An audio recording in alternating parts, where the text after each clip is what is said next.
Hi Tamil viewers. இப்போ பார்த்தீங்கன்னா பொங்கலுக்கான celebration பயங்கரமாக வந்துகிட்டு இருக்கு. அதில் ரொம்ப முக்கியமாக இப்போ என்ன விஷயத்தை பற்றி பார்க்க போகிறோம் அப்படின்னு பார்த்தீங்கன்னா, பயங்கரமான ஒரு சோகமான ஒரு நிகழ்ச்சி நடந்திருக்கு. விழுப்புரத்தில் வந்து பார்த்தீங்கன்னா தல அஜித் அவரோட ரசிகர் ஒருத்தர் மேலே பாலாபிஷேகம் பண்ணுறதுக்கு போகும்போது விழுந்து இறந்து போயிட்டு தான் ஒரு தகவல் வந்திருக்கு. இது கேட்கும்போதே பார்த்தீங்கன்னா ரொம்ப கஷ்டமாகவும், ஸோ இதை என்ன சொல்கிறது அப்படின்னே தெரில. முக்கியமாக பார்த்தீங்கன்னா எல்லாருக்கும் ரசிகராக இருக்க வேண்டியதாக, அது தளபதி ரசிகராக இருந்தாலும் சரி, தல ரசிகராக இருந்தாலும் சரி, சூப்பர் ஸ்டார் ரசிகராக இருந்தாலும் சரி, உலக நாயகன் ரசிகராக இருந்தாலும் சரி, நீங்கள் யாருக்கு வேணாலும் ரசிகராக இருக்கலாம். ஆனால் அதுக்காக போய் பாலாபிஷேகம் பண்ணுறேன்னு விழுந்து இறந்து போயிட்டால் உங்கள் குடும்பத்தை யார் காப்பாற்றுவா அப்படிங்கிறது நீங்கள் கொஞ்சம் கூட யோசிக்கிறது இல்லை.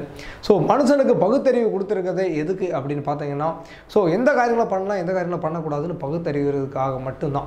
ஸோ நீங்கள் போய் அதெல்லாம் யோசிக்காமல் எனக்கு என் தலை தான் பெருசு, என் தளபதி தான் பெருசு, என் சூப்பர் ஸ்டார் தான் பெருசு, என் உலக நாயகன் தான் பெருசு அப்படின்னு நீங்கள் செத்து போயிடலாம். ஸோ ஒருவேளை நீங்கள் இப்படி செத்து போயிட்டால் உங்கள் குடும்பத்தோட ஒரு நிலைமையை நினச்சி பாருங்கள். ஸோ இந்த குடும்பம் பார்த்தீங்கன்னா அனாதையாக நிற்க போகுது. ஸோ அது யாருமே காப்பாற்றாமல் என்ன பண்ண போகிறாங்கன்னே தெரில. இதோட ரொம்ப முக்கியமான விஷயம் என்ன அப்படின்னு பார்த்தீங்கன்னா, இந்த வீட்டுக்கு போய் தல அஜித் காசு கொடுப்பாரா மாட்டாரா அப்படின்னு கூட நம்ம கன்ஃபார்மாக தெரியாது. ஒருவேளை அப்படி போய் அஜித் போய் அவங்க வீட்டில் பார்த்து காசு கொடுத்தா கூட, ஸோ இந்த பையன் இறந்த அதை ஈடுகட்ட முடியுமான்னு நினச்சி பாருங்கள். ஸோ உங்கள் அக்கம் பக்கத்தில் உள்ளவங்க யாராவது அதாவது ஒரு 20 to 25 வயசுக்குள்ள ஒரு பையன் இறந்து போயிட்டாங்கன்னா, ஸோ அவங்க அப்பா அம்மாவோட நிலைமையை நினச்சி பாருங்கள். ஸோ இதெல்லாம் தான் நீங்கள் யோசிக்கணும். எனக்கு இந்த விஷயங்கள்லாம் பேசிக்கிற போது முக்கியமான காரியம் வருது. நேற்று பார்த்தீங்கன்னா பிரபல தேட்டரான சென்னை ரோகிணி தேட்டரில் பயங்கரமான பிரச்சனை போச்சு. முக்கியமாக பேட்டை விஸ்வாசம் ஒரே நாளில் ரிலீஸ் ஆகுது. அதாவது பேட்டை படத்துக்கு 1 மணி ஷோ போடுறாங்க, விஸ்வாசம் படத்துக்கு 1 மணி ஷோ போடலை அப்படின்னு சொல்லி அவங்க ரசிகர்லாம் பார்த்தீங்கன்னா பயங்கர கேவலமாக, அஜித் ரசிகர்கள் பயங்கரமாக கேவலமாக ரஜினி ரசிகர் திட்டுறது. முக்கியமாக பார்த்தீங்கன்னா சூப்பர் ஸ்டார் ரஜினி ஒரு பேனரை கழிச்சிட்டாங்க. ஸோ பேனர் கழிச்சதுனால ஒன்றுமே ஆக போகிறதில்ல. இருந்தால் கூட பார்த்தீங்கன்னா இதை பார்த்த ரஜினி ரசிகர்லாம் பார்த்தீங்கன்னா அஜித் ரசிகர்கிட்ட மோத வர்றதும், ஸோ இவங்க போய் மறுபடியும் அவங்கள்ட்ட மோத வர்றதும் பார்க்குறதுக்கே ஸோ என்னடா நம்ம பயங்கரமாக வளர்ச்சி அடைஞ்சிட்டோம், நம்ம பகுத்தறிவுள்ள மக்கள்கிட்ட, அதுவும் முக்கியமாக தமிழ் மக்களை மாதிரி பகுத்தறிவுள்ள மக்கள் யாருமே இல்லை, எல்லாருக்குமே முன்னோடியாக தமிழ் மக்கள் இருக்காங்க அப்படின்னு நம்ம ஒரு சரி சொல்லி மாறுதட்டிக்கு இருந்தால் கூட, ஸோ இந்த மாதிரி உள்ள சில பைத்தியகாரத்தனங்கள், முக்கியமாக போய் விஜய் ரசிகர்களாக இருக்கட்டும் அஜித் ரசிகர்களாக இருக்கட்டும், மேலே போய் கட் அவுட் வைக்கிறது, விஷயம் போது போய் விழுந்து செத்து போகிறது, ஸோ இந்த மாதிரி விஷயங்கள்லாம் கேட்கும்போது ஸோ எதுக்காக நம்ம இப்படி அறிவே இல்லாமல் இருக்கிறோம் அப்படிங்கிறதே தெரியலை. எப்போதுமே நம்ம ஒருத்தருக்கு ரசிகராக இருக்கலாம், பட் அவங்களுக்கு அடிமையாக இருக்கக்கூடாது. ஸோ அதுங்கிறது ரொம்ப முக்கியமான ஒரு விஷயம். ஃபஸ்ட்டு நீங்கள் ஒன்று தீர்மானிச்சுக்கணும் என்ன விஷயம் பண்ண போகிறோம் அப்படிங்கிறத. ஸோ பாலாபிஷேகம் பண்ணுறதுக்கு பதில், அதுவும் முக்கியமாக தல ரசிகர் இதை பண்ணதுனால நான் சொல்கிறேன். ஸோ மற்றவங்க ரசிகர் மன்றங்கள் இருக்குது, மக்கள் மன்றம், இது மாதிரி ஏதாவது இருக்குது. ஸோ தலை என்ன சொல்கிறாரு அப்படின்னா, நீங்கள் உங்கள் அப்பா அம்மாவை பாரு அப்படின்னு சொல்கிறாரு. ஸோ அவரோட ரசிகராக இருக்கும் இது மாதிரி ஒரு செயல் பண்ணி விழுந்து இறந்து போனால் இது யார் பொறுப்பு ஏற்றுக்கிற முடியும் சொல்லுங்கள். ஸோ தயவு செஞ்சு யோசிங்க. ஸோ அஜித் பிடிக்கும், விஜய் பிடிக்கும் அப்படிங்கிறது அந்த படம் வரும்போது போய் பயங்கரமாக செலிப்ரேட் பண்ணணும், காசு கொடுக்கணும், திருவிழா மாதிரி கொண்டாடுறோங்கிறதெல்லாம் ஓகே. அதுக்காக போய் தன்னோட உயிரை பலி கொடுத்துட்டு தன்னோட குடும்பத்தை அனாதையாகிறது எந்த விதத்தில் நியாயம் அப்படின்னு நினச்சி பாருங்கள். இந்த விஷயத்தை நான் யாரோட ரசிகராக பார்க்கல, உங்கள் இறந்து போன ஒருத்தவங்க குடும்பத்தில் அவங்களோட அண்ணன் தம்பியோட ஒரு மனநிலை எப்படி இருக்கும்னு நினச்சி பாருங்கள்.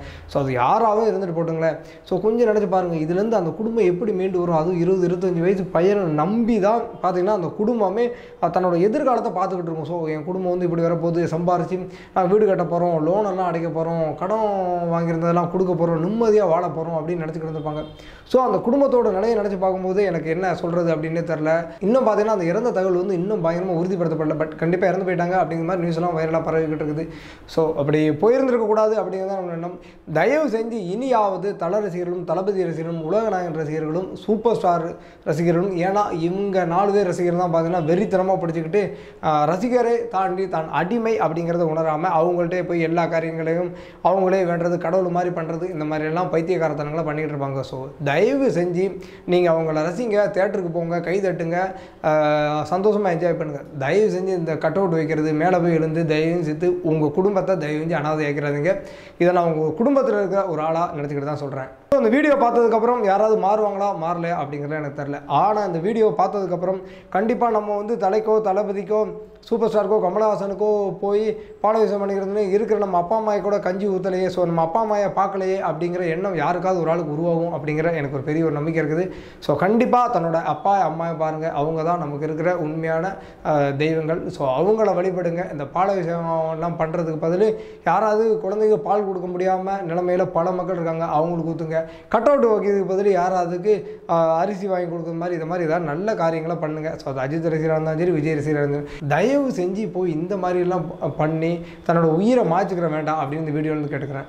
இந்த வீடியோ உங்களுக்கு பிடிச்சிருந்துச்சுன்னா லைக் பண்ணுங்கள், ஷேர் பண்ணுங்கள், கமெண்ட் பண்ணுங்கள். முக்கியமாக தி தமிழ் எடிஷன் சேனலுக்கு சப்ஸ்கிரைப் பண்ணுங்கள்.